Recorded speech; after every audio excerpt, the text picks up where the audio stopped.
Hey guys, we're gonna make a team tier list for version 3.2 and see how these different teams rank up in the metagame. Before we're gonna jump in, I have to clarify something. In my most recent pull plan video, I talked a lot about Barrel belonging to the rank up team. The results came in from testing and they proved that this is not the case. Barrel, as well as everyone else, right? I couldn't believe that the entire patch, no matter who it is, Carla, Anjo, Isolde even, Barrel, everyone in this patch belonging to a follow-up attack team. I couldn't see that, but as I said, testing results proved that to actually be the case, and the entire version 3.2 is all follow-up attack based. Okay, now what that leads to is, first of all, that you have to play Barrel together with Isolde. Barrel is all about a meter that is called Afterglow, and this meter, it has to be filled at least to a certain extent in order for Barrel to hit the numbers. If you do not fill this meter of Afterglow enough, Barrel will be too weak and will not be part of the metagame.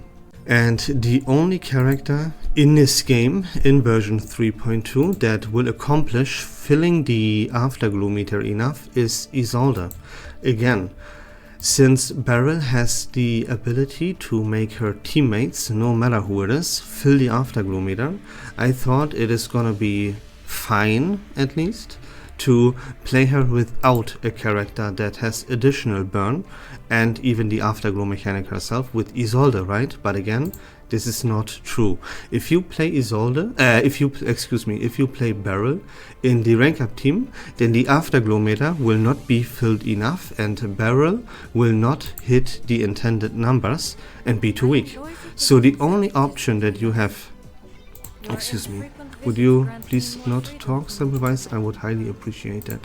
Thank you very much. So the only way you can play Barrel, if you want her to be part of the metagame, is together with Isolde, because Isolde is the only character in the game that can fill the Afterglow meter enough. Alright.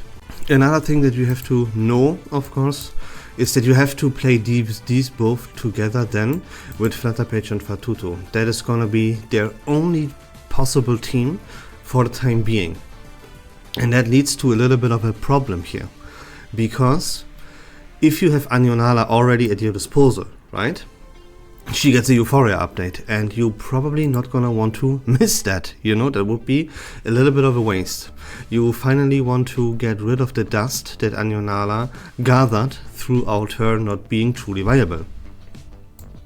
Now, you don't have to necessarily pair Anjonala together with Carla Bauna, but it's gonna be the best choice. There was this question of, is Carla Bauna P0 a better pairing for Anjonala's Euphoria update than a P2 GU would be? And the answer is yes, because there are two things. First of all, GU is quote-unquote limited to quote-unquote only 3 follow-up attacks per turn. While Carla Bauna is not limited to that, she could do more than that. That is very important because every time a character that is binded to or is bound to Anjonala would perform a follow-up attack, it would give Anjonala a Moxie. And being limited to 3, just as GU would be, is a little bit iffy, right? But it would still be enough. Carla Bauna will most of the times not do more than 3 follow-up attacks per turn anyways, so it wouldn't be much of a deal. The kicker here is that Carla Bauna has the mechanic of her planets of Saturn giving critical hit rate to the entire team. And now, since Carla Bauna's Euphoria update makes it so that whenever she uses an incantation, she performs a follow-up attack, and that eats up 2 planets of Saturn every turn at least, instead of just 1. That leads to a very significant critical hit rate increase for your entire team. Now Anionala has the ability to convert excess critical hit rate into critical damage, and that is the true kicker, and that is really why Calabauna P0 is a better pairing for Anionala than a P2 GU would be, surprisingly. Okay, and yeah, the problem that I mentioned here is, yeah, you want to play Anionala, especially if you already have her at your disposal. You want to get rid of the dust and play her, of course, but you will also want to play Beryl. Look how gorgeous she is, alone for that reason alone, right? So that's gonna be a problem, because in version 3.2 you cannot play both Anionala and Beryl. It's not gonna be possible, because both of their setups are follow-up, and that means that both of them need Flutterpage and Fatutu, otherwise they're not gonna be viable, right? Keep in mind that, yeah, Beryl is a brand new limited character. Anionala is a very beloved and was very OP for quite a while in this game, and she gets a Euphoria, right? The expectations here are through the roof. These two should be completely busted, you know, but they are not. They are, for what we expected them to be, compared to this, right, pretty mediocre. They are not these completely broken monsters that we expected them to be.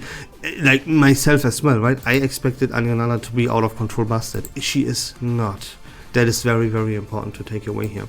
And again, in version 3.2, that's the whole point. You can only play one of those two setups. You have to make a decision there. If you play Beryl and Isolde together with Flutterpage or Fatutu, or you go for Calabauna and Anionala to play together with Fatutu and Flutterpage. Only one of these teams is going to be possible to be played in version 3.2. That is the very important keynote that I wanted to get out of the way here. One more thing real quick, that it doesn't necessarily mean that you can only pull, like you should only pull for Anionala or Beryl. Both would be a waste, because you can only play one of them, right? Now we are heading a little bit into speculation, but it is pretty likely that Beryl and Isolde will get more support, right, in terms of new Euphoria updates for more characters that apply burn, so that the afterglow meter from Beryl can be filled even more than just with Isolde alone. And that will make Beryl stronger. Not only that, but it would also then free up Fatutu and Flutterpage from this team. And then they are actually free to be played together with Calabauna and Anionala. And we would have Beryl and Isolde then be played with, for example, a character like Jay. Because, you know, Jay pops up every now and then already. He has a rerun right now in this game, or he had one in the previous version. He received a pretty cool garment for himself, right? Why would all of this be the case? Why would you rerun a useless character like Jay? Why would you give him, of all characters, a pretty cool garment, right? Now Burn is getting a rework with Afterglow. That is exactly what Jay is about. He's all about Burn. Maybe he gets a Euphoria update in 3.3 or maybe even 3.4, right? Burn characters get a rework, and then they will be played together with Beryl and Isolde, which frees up Flutterpage and Fatutu. That for now is a maybe, you know, but before version 3.2 hits on global, we will already found out about 3.3 and 3.4. So yeah, but for now, this one here is how it stands. Either Anionala and Kala or Beryl and Isolde, because both of them have to be played with Flutterpage and Fatutu. Okay, sorry about taking so long, talking so long about this, but yeah, I had to get it out of the way one more time. Now we know, and now we can hop into the actual team ranking and see how these new teams, quote-unquote new teams, will rank in the metagame. Okay, let's get the two biggest surprises out of the way first. Bloodtide is still gonna be the best team in the game, and second place goes to Dynamo. I know, who would have expected that one? Crazy, right? I'm just kidding, of course. Here why in the world would I put Medicine Pocket in the Blood Tide team when Robushka is the best in slot there? And yeah, you will find this out in just a second. But first of all, let's talk about the third place. That was really interesting because I was really curious how these new teams here will turn out against Impromptu, right? That would be a pretty cool competition right there. But the answer is very simple. Impromptu is not gonna lose its third spot, and it stays at the third best team in the entire game. There, these follow-up attack teams for now, yeah, they don't even come close, really, if we're being honest here. And after these three, there is, yeah, a little bit of a gap, I should say. Of course, there's Blood Tide, then there is a gap, right? Then there's Dynamo, there's a little bit of a gap to Impromptu there as well. And now with Impromptu and everything else, there's gonna be a gap.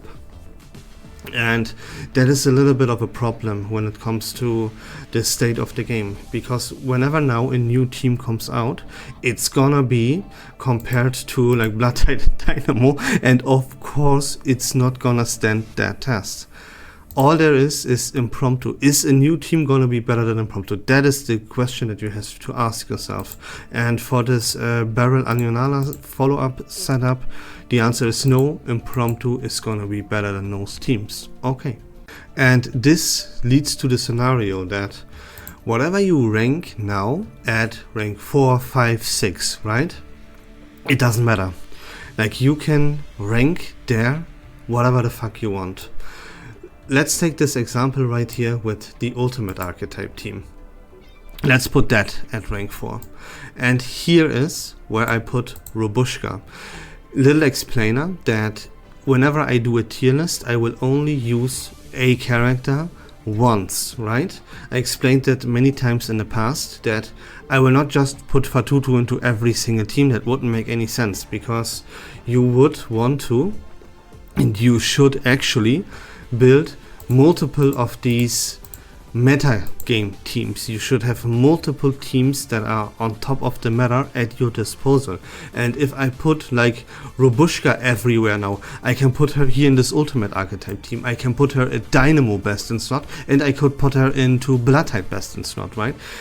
Would that make any sense to you? No, absolutely not. And that's why I put Robushka in the Ultimate Archetype team, for the very simple reason that Getian is the best in slot. So you want to play Getian in this setup with Recoleta and Melania. Now the problem is that Getian needs 3 reality damage characters in his team, so that he can have and start with 4 Moxie. Now Melania does not deal reality damage. That means you have Recoleta and Getian that deal reality damage. Now you need a third character. And the problem that arises is that currently the only sustain characters that deal reality damage are Mrs. Bubble and Sotheby. That would be a little bit underwhelming. Sotheby, I tried it myself, has a little bit of an issue keeping the team alive, actually, if you face like a little bit of harder content. Now with Robushka and her release, she will be a sustain character, a really good one, that deals reality damage, and she will have no issue keeping this team alive whatsoever. And that's why I put her here. Why did I not put her in the Blood Tide team where she belongs? She's a vampire, right? Needless to explain. And she fills the Blood Tide even more than any other character would. Yeah, she is the best in slot for the Blood Tide team, needless to explain. But we need her in the Ultimate Archetype team, because the Ultimate Archetype team does not have a good enough sustain. All they have is Mrs. Bubble, that's pretty trash, outclassed. And Sotheby also, I tested it myself, does not keep the team alive well enough. While Medicine Pocket is the absolute perfect sustain for the Blood Tide team. He makes everything so much more convenient there. He does not need to be replaced at all. And that's why I take Robushka away and put her in the Ultimate Archetype team. That's the logic behind that one. But again, if you put the Ultimate Archetype team at 4th slot, that would be fair. You can do that. But you have other options. You can also put the Calabauna Anyo setup at 4th place. That's gonna be a fair ranking right there. You can also put the Beryl Isolde lineup there. Like these two teams here, these Calabauna Anio and Beryl Isolde setups, they are about the same. It would be nitpicking to really say what team is better. They are both like pretty much on exactly the same level, right? If you would ask me, if you would point a gun to my head and be like, hey Stroy, you tell me what team is better right now, then I would give the edge to the Beryl Isolde lineup, simply because they are, in my opinion, a little bit more future proof, as they can get more and more characters that would probably improve the team, and Fatutu and Flutterpage could be freed up from this team, right? So they're a little bit more on the versatile and future-proof side compared to this Calabauna Anio.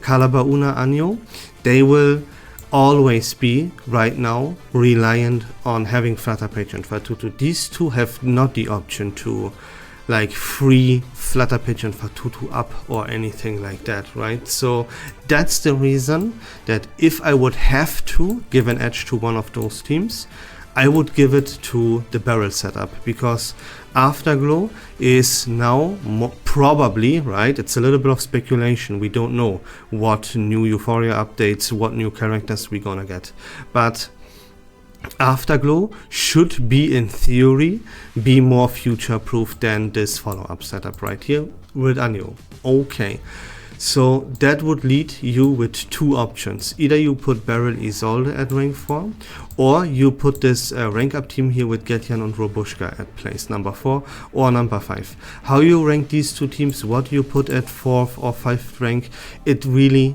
doesn't matter, right? And then yeah, after that of course comes Anio, Calabauna. You could get the ultimate team out here, put Calabauna and Thingy, right? So the point that I'm trying to get across here really is that after Bloodtide, Dynamo and Impromptu, you can rank these three teams here with Beryl Isolde, the ultimate archetype team, or the follow-up setup around Calabauna and Anio, however the fuck you would want to, right? For now, yeah, it's either between Beryl Isolde or the ultimate archetype team. Since this ultimate archetype team, if you play it with Robushka, I think I would put this one at rank 4. Then the Beryl Isolde, Flutterpage Fatutu would come in. And then we have Calabauna and Anio. And those, let me count, 1, 2, 3, 4, 5. These 6 teams, they are gonna stay on top of the meta. And the honorable mention would then go to this rank up team here, especially if you have Hisabeth. Remember, you can replace Mercuria with Argus if you really wanted to. If you don't have Hisabeth, you can replace Hisabeth with Argus, right? You know how this goes by now. And that is gonna be the list, guys. Bloodtide, of course, rank 1, together with Medicine Pocket instead of Robushka though, because yeah, I explained everything. Then this Dynamo lineup, of course, is gonna stay at rank 2. Impromptu keeps his 3rd place. We have then either of those two teams take rank 4 and rank 5, either the ultimate archetype team on rank 4, I would give it to them because of Robushka, or you put the Beryl Isolde lineup there, right? These two teams, you can exchange them how you want. And then we have Calabauna Anio with Flutterpage and Fatutu. Those are the 6 meta teams in version 3.2. As an honorable mention, I want to tell you about the rank up team, which I just did. Poison is dead, Gew is dead, right? Those, like, this is what like truly changes here, what it boils down to. And I wanna throw out one more recommendation right here, which is this Dynamo lineup with Corvus and Brume instead of Lucy and Ulrich. This would rank higher. This would be, it is a better team. This one here with Corvus and Brume is a better team than this rank up team. It will do the exact same thing, which is single target damage, but it will do better. Now, Why do I not mention this as an honorable mention and I go for the rank up team instead is because, again, you should build multiple of those teams, right? And if you would now build this Dynamo lineup here and not go for the rank up team, then two scenarios occur. First of all, you do not have DPS characters from the plant afflators in your lineup, and you can then, if you build this Corvus Bromé lineup here, this Dynamo team, then you will not be able to play Lucy and Ulrich because this team here needs Sharon with them. Since Ulrich and Lucy are much better than Corvus and Bromé, together with Sharon and Ezra, you should be playing Lucy and Ulrich and not Corvus and Bromé, right? Even though this is a better team than the rank up team, it still doesn't take the cake and is out of here, because for the reasons that I just mentioned. We can only use every character once, and we gotta have a little bit of variety when it comes to our main DPS characters, right? We have our mineral DPS, we have our star DPS, we have our intellect, we have our whatever it's called, spirit afflatus main DPS, right? And here, that is the rank up team is the only option to build like a viable team with a plant afflatus DPS character, which will come in clutch here and there. So yeah, there we go, just another quick explanation. And that's about the video, guys. I hope this was fun and informative. If you like Reverse1999 content in general, please consider leaving a follow on my channel. I would really appreciate it. But until next time, don't forget to join the Discord server. Link to that in the description down below. Take care of yourselves, have a great day, and we love this game.